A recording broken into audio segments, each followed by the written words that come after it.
വിജയന്റെ മകൾക്ക് വേണ്ടി ചാനൽ ചർച്ചയിൽ വന്നിരുന്ന് ന്യായീകരിച്ചും മെഴുകുന്ന ഈ ജയിക്കെന്ന് പറയുന്ന ലോക തോൽവിയെ ആദ്യം പാർട്ടിയിൽ നിന്നെടുത്ത് പുറത്തു കളയണം. കാരണം യവനെപ്പോലെയുള്ള അടിമകളാണ് ഈ പാർട്ടിയുടെ ശാപം. ഈ പാർട്ടിയെ നശിപ്പിച്ചിട്ട് യവനെപ്പോലുള്ളവർ പുറത്തേക്ക് ഇറങ്ങും. ഒരു പാർട്ടി മെമ്പർഷിപ്പ് പോലും ഇല്ലാത്ത വീണ വിജയന് വേണ്ടി ഇങ്ങനെ വന്ന് ചാനലിൽ വന്നിരുന്ന് മെഴുകുന്ന യവനെയൊക്കെ എന്താണ് ചെയ്യേണ്ടത്? ഒന്ന് കേട്ടു നോക്കി. അങ്ങയുടെ ചോദ്യത്തിന്റെ വിവിധ ഘട്ടങ്ങളുണ്ട്. അതായത് ആ ചോദ്യത്തിന്റെ വിവിധ ഘട്ടങ്ങളുടെ ഒരു സുപ്രധാനമായ ഒരു കാര്യം, എൻഫോഴ്സ്മെന്റ് ഡയറക്ടറേറ്റ് പുറത്തിറക്കി എന്നൊക്കെ പറയുന്ന പത്രക്കുറിപ്പ്, ഞാൻ പത്രക്കുറിപ്പ് സവിസ്തരമായി വായിക്കാൻ അവസരം ലഭിച്ചിട്ടുള്ളയാളല്ല. ആ പത്രക്കുറിപ്പിൽ അവർ മുമ്പോട്ടേക്ക് വെക്കുന്ന ആരോപണങ്ങൾ, ആ ആരോപണങ്ങൾക്ക് നിദാനമായി അവർ കണ്ടെത്തുന്നത് എന്ന് അവകാശപ്പെടുന്ന കാര്യങ്ങൾ, ഈ കാര്യങ്ങളെയൊക്കെ സംബന്ധിച്ച് എന്താണ് വസ്തുത? ചേട്ടന് ഇതിനെപ്പറ്റി വലിയ ധാരണയില്ലല്ലേ? അതിനെ സംബന്ധിച്ച് സമഗ്രമായ മറുപടി പറയേണ്ടത് യഥാർത്ഥത്തിൽ അവർ തന്നെയാണ്. പിന്നെ എന്തുകൊണ്ട് CPIM ഇക്കാര്യത്തിൽ രാഷ്ട്രീയമായ ഒരു ഇടപെടൽ അക്കാര്യങ്ങളെ സംബന്ധിച്ച് എന്തുകൊണ്ട് ചില വാദങ്ങൾ ഉന്നയിക്കുന്നു? അതാണല്ലോ അങ്ങയുടെ ചോദ്യത്തിന്റെ മറ്റൊരു പ്രധാനപ്പെട്ട ഭാഗം. ആ ഭാഗം എന്തുകൊണ്ട് വിശദീകരിക്കേണ്ടതായി വരുന്നു? ഇപ്പൊ പുതുതായി പുറത്തു വന്നിട്ടുള്ള കാര്യങ്ങളെ സംബന്ധിച്ച് ഞാൻ മനസ്സിലാക്കുന്നു, ഇപ്പോഴത്തെ ബേപ്പൂർ MLA CPIM സംസ്ഥാന സെക്രട്ടറി അംഗമായിട്ടുള്ള സഖാവ് മുഹമ്മദ് റിയാസ് അദ്ദേഹത്തിന്റെ ഇത്തരത്തിലുള്ള പ്രധാനപ്പെട്ട രേഖകൾ തെരഞ്ഞെടുപ്പ് സംബന്ധമായി കമ്മീഷൻ രാജ്യത്തിന് പബ്ലിക് ഡൊമൈൻ മുമ്പാകെ സമർപ്പിക്കുന്ന രേഖകളടക്കം പരാമർശിച്ചിട്ടുള്ള ഇത്തരം കാര്യങ്ങളെ സംബന്ധിച്ച് പുതിയ ആരോപണങ്ങളുണ്ടോ? അതിനെ സംബന്ധിച്ച് അവർ വിശദീകരിക്കും.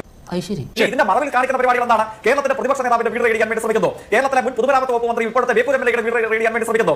ബുദ്ധി ഉണ്ടായിരുന്നെങ്കിൽ മന്ദബുദ്ധി എന്നെങ്കിലും വിളിക്കായിരുന്നു, അതും ഇല്ലാതായി. CPIM ജില്ലാ സെക്രട്ടേറിയറ്റ് മെമ്പർമാർ വീട് റേഡിയാൻ ശ്രമിക്കുന്നു. അതുപോലെ DYFI മേഖലാ സെക്രട്ടറിയുടെ വീട് റേഡിയാൻ വേണ്ടി ശ്രമിക്കുന്നു. എന്തിനു വേണ്ടിയിട്ടാണ് പരിശോധിച്ചു? സാമ്പത്തിക ഇടപാട് സംബന്ധിച്ച രേഖയുള്ളതുകൊണ്ടാണ് പി നിഖിലിന്റെയും നന്ദുലാലിന്റെയും വീട് പരിശോധിച്ചത്. ഇവരെക്കാൾ വലിയ DYFI നേതാവല്ലേ താങ്കളുടെ വീട് സെർച്ച് ചെയ്തില്ലല്ലോ?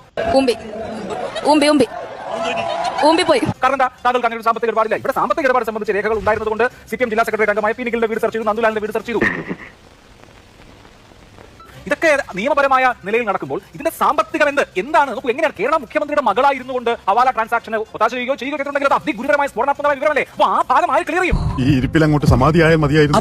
ലഭ്യമായ തെളിവുകളുടെയും സോളിഡ് പ്രൂഫിന്റെയും അടിസ്ഥാനത്തിൽ ഹവാല ഇടപാടും തട്ടിപ്പും ഒക്കെ ഈ കമ്പനിയുടെ പിന്നാലെ നടന്നിട്ടുണ്ടെങ്കിൽ നിങ്ങൾക്ക് പിടിക്കുക. മോൻ ചെയ്തതിനുള്ളതൊക്കെ മോന് ദൈവം തിരിച്ചു തരും. ഞങ്ങൾ ആരെങ്കിലും അതിനെ തടസ്സപ്പെടുത്താൻ വേണ്ടി വരുമോ? നിയമപരമായിട്ടല്ലാതെ ഈ സംഘത്തെ എങ്ങനെയെങ്കിലും അത്രയും സീരിയസ് ആയിട്ടുള്ള തെളിവുകളോട് കൂടെ ഇത്തരം കൺവിക്ഷനിലേക്ക് എത്തിയാൽ ഞങ്ങൾക്ക് ആർക്കെങ്കിലും, ഞങ്ങൾക്കെന്നല്ല നമ്മുടെ നാട്ടിൽ നിയതമായി പ്രവർത്തിക്കുന്ന ഏതെങ്കിലും ഒരു രാഷ്ട്രീയ സാമൂഹ്യ പ്രസ്ഥാനത്തിന് അതിന്റെ എത്ര തലപ്പൊക്കമുള്ള നേതാക്കന്മാർക്ക് ഇതിനെ പ്രതിരോധിക്കാൻ കഴിയും? ഇതിലൊക്കെ ഭേദം നീ വാ തുറക്കാതിരിക്കുന്നതാ. അതുകൊണ്ട് ED-യോടും NIA-യോടും SFI-യോടും ഒക്കെ അഭ്യർത്ഥിക്കാറുള്ളത്, നിങ്ങൾക്ക് ലഭ്യമായ തെളിവുകളുടെ അടിസ്ഥാനത്തിൽ ഇത്ര ഇന്ത്യ വിരുദ്ധ സ്വഭാവമുള്ള പർവ്വത തുല്യമായ വലിയ കൊള്ളയും അഴിമതിയും ഈ കേസിൽ നടന്നിട്ടുണ്ടെങ്കിൽ നിങ്ങൾ ധൈര്യമായി പോയിട്ട് ആ കേസിലെ പ്രതികളെ പിടിക്കണമേ. ഞങ്ങൾ ആരാണ് അതിനെ തടസ്സപ്പെടുത്താൻ? പക്ഷെ ഞങ്ങൾക്ക് പ്രശ്നം എവിടെയാണ്? ഈ വിഷയത്തിന്റെ മറവിൽ, കെട്ടിപ്പൊക്കിയ ഈ ആരോപണങ്ങളുടെ മറവിൽ രാഷ്ട്രീയമായ വേട്ടയാടാനാണ് നിങ്ങൾ ഉദ്ദേശിക്കുന്നതെങ്കിൽ നിങ്ങൾക്ക് കോഴിക്കോട് നിന്നോ കേരളത്തിൽ നിന്നോ ഒരു അശോക് ചൗഹാനെ ലഭിക്കില്ല. ഉളുപ്പുണ്ടോ?